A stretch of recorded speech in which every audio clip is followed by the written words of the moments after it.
We've officially made it through the first month of the 2024 NFL season. There's been huge surprises, thrilling excitement, and of course, major disappointments. To start us off, let's take a look at some stats. Passing in the NFL has seen a dramatic decrease in production over the last few years. In terms of passing yards, this season has the lowest amount per game since 2003. And for passing touchdowns, it's the lowest it's been since 1993. So in an era where almost every rule change benefits offenses, why is passing down? Here's a few potential reasons. Number one, the average age of quarterbacks is getting younger. Last year, Mike Sando noted that starting NFL quarterbacks were younger than they had been in 60 years. And that number has dipped even lower this year, with Week 1's 32 starting quarterbacks averaging 27.6 years old. Quarterback is the position that probably requires the most maturity and experience to handle well. The younger and less experienced they are, the more limited the offense becomes, and the more a defense bears down and plays aggressive. Also, along with young quarterbacks becoming more prominent, we have seen numerous high-level quarterbacks retire over the last few years.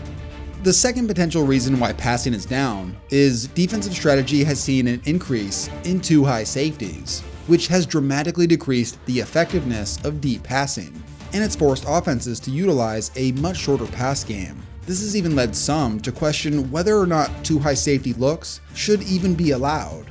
Of course, this is an all-time bad take, because football is a chess match. When one thing is taken away, something else opens up. In this case, it's the run game. Henry with a stiff arm. First down. And into a crowd. Robinson comes out of the crowd. On the toss, it's Gibson. Gibson's still going. Temple again as Swift gets going. Here goes DeAndre Swift. Hughes checker block, the hurdling. There he goes. Blitz was on as Singletary slips through and stays on his feet. Jacobs again. Breaks free. Josh Jacobs.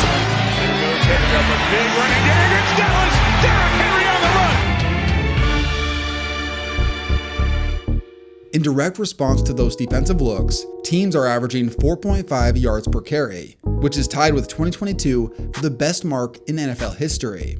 And the 124.9 rushing yards per game is the most since 1987. It appears as if defenses are okay with this trade-off though, as overall offensive yards are down to the lowest they've been since 2005 and the lowest points per game since 2006. But at the same time, interceptions and turnovers in general are at an all-time low. Despite the aggressive nature of today's game with going forward on fourth down, coaches will tend to be conservative play callers, with perhaps the number one goal being ball security above all else. I also want to mention how much better kicking in the NFL has gotten just over the past 5 years. Back in 2019, kickers made 58% of 50-plus yarders. This season, they are making them at 75%. With this level of range we are seeing from these kickers today, it sort of gives me extended three-pointers in the NBA vibes. And it makes me wonder how far these kickers will push the limit. Now, what about the new kickoff? So far, despite seeing an all-time high in yards per return, I gotta say it's been underwhelming, considering we see less than 2 returns a game, as most kicks are touchbacks. We were seeing nearly triple the returns per game 20 years ago. But still, the game is as exciting as ever, and I can't wait to get myself to a game. And with the NFL and college football season in full swing, why not get out to a game as well? And for tickets, SeatGeek, today's video sponsor, has you covered. With over 28 million downloads, SeatGeek is the #1 rated ticketing app. There are more than 70,000 events every single day on SeatGeek, including concerts, sports, festivals, and more. I went to a playoff game last season, and it was totally epic, and was just an overall good time. SeatGeek puts tickets all across the web in one place to make sure that you're getting a good deal. Every ticket is rated on a scale from 1 to 10, so look for the green dots. Green means good and red means bad. And you know I came through for you guys. Use my code KTO for $20 off tickets at SeatGeek. Make sure you click the link in the description to download the app. They're down at 7. This one is launched from McLaurin. He's got it. Touchdown! Now, to try and project whether or not these rookie quarterbacks are stars or busts is just silly. It's way too early to do that. But we can grade their performances thus far. Of course, Drake May has had just a few snaps under his belt, JJ McCarthy got hurt in the preseason, and Michael Penix hasn't played yet, so they don't get any grades. First up, Caleb Williams has faced a host of bad defenses, and still lands statistically near the bottom of most major passing categories. He threw over 50 passes in week 3, which is outrageous. But it seems like the game plan was better in week 4, where he threw just 23 passes, completing 17 of them, and had his highest QB rating so far this season. But overall, things have still been rough. So for his first month in the NFL, Caleb Williams earned a D+. Next up, Jaden Daniels has been a stud, and one of the most impressive quarterbacks overall. He currently has the highest completion percentage in the NFL. It seems as if the offense has been tailor-suited to his game and has worked tremendously.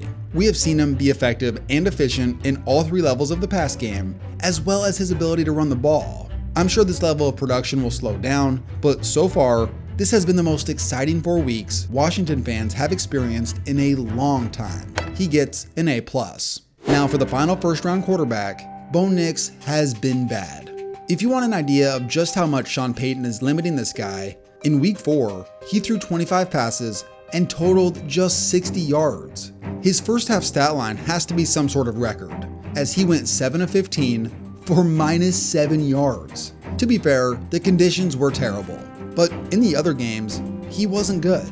Like Caleb, he has struggled, but unlike Caleb, there hasn't been any glimpses of wow with him. Nix currently has the 3rd lowest passer rating in the NFL, so for his first month, he gets an F.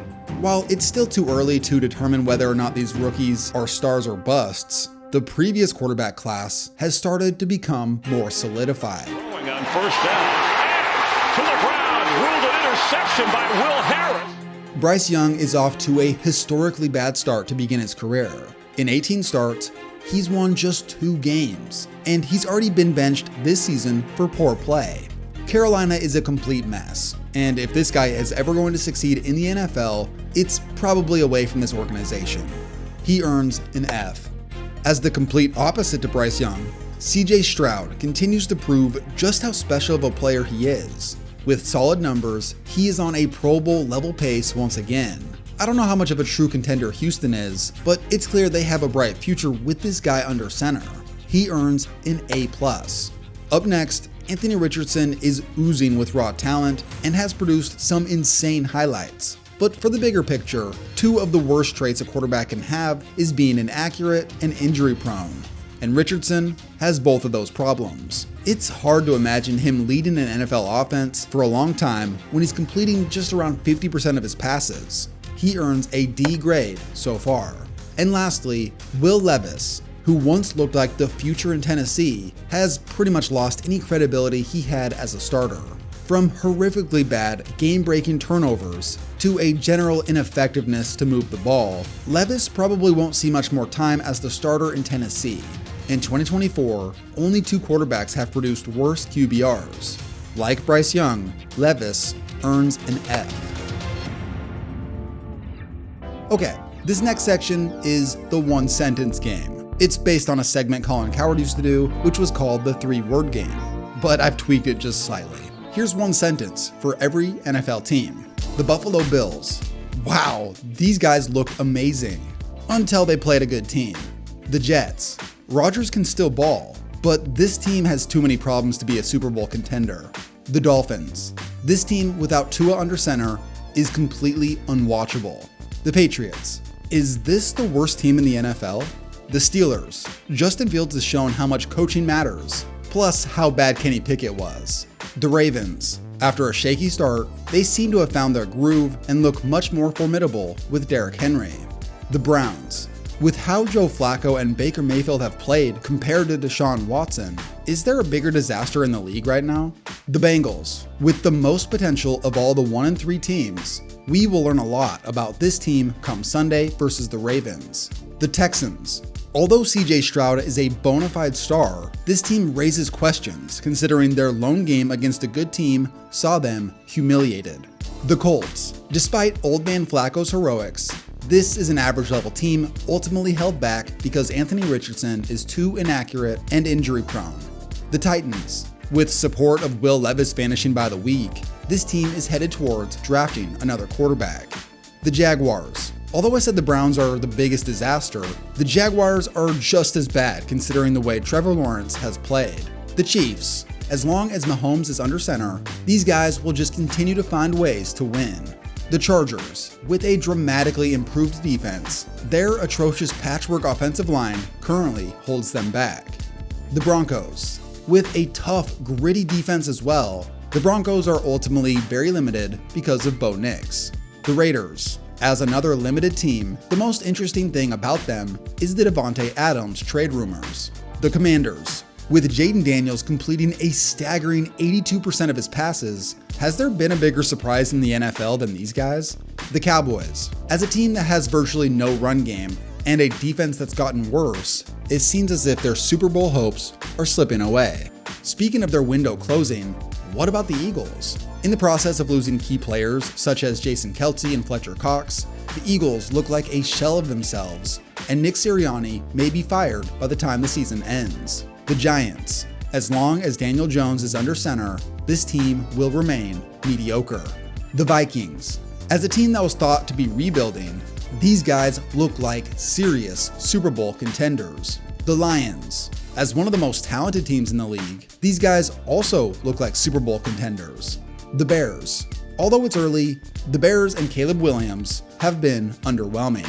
The Packers, while it's clear that Matt LaFleur is a great coach, concerns over Jordan Love's horrible interceptions have left Packers fans feeling uneasy. The Buccaneers, as one of the most impressive teams through 5 games, are these guys contenders or pretenders? The Falcons, after a shaky start to the season, Kirk Cousins has officially arrived. The Saints, after shooting into the stratosphere through 2 games, the Saints have returned to earth. The Panthers, this may be the worst situation in the league considering how poor Bryce Young had played before he was benched. The Seahawks, these guys are solid, but it's hard to know how high their ceiling is considering they haven't beat any good teams. The Niners, they still feel like a dominant team, but with such a heavy reliance on star players who are constantly hurt, how reliable will this team be come playoff time? The Cardinals, a mediocre team with one spectacular performance. And finally, the Rams. In a league of injured teams, the Rams may take the cake for the worst of it.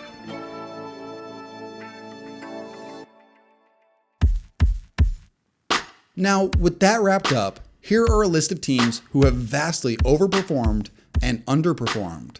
For the overperformers, the Vikings, Commanders, Seahawks, and Bucks were all expected to win less than 8 games, and all of them look like playoff teams. The Steelers were expected to be good defensively, but their offense has been better than we anticipated with Justin Fields. Looking at the underperformers, all 6 of these teams have been bad. Really, the only team that feels like they can still be a contender is the Bengals. The Eagles and Cowboys still can make the playoffs, but don't feel like contenders. And for the Browns, Dolphins, and Jags, well, it's safe to say it's been a disaster.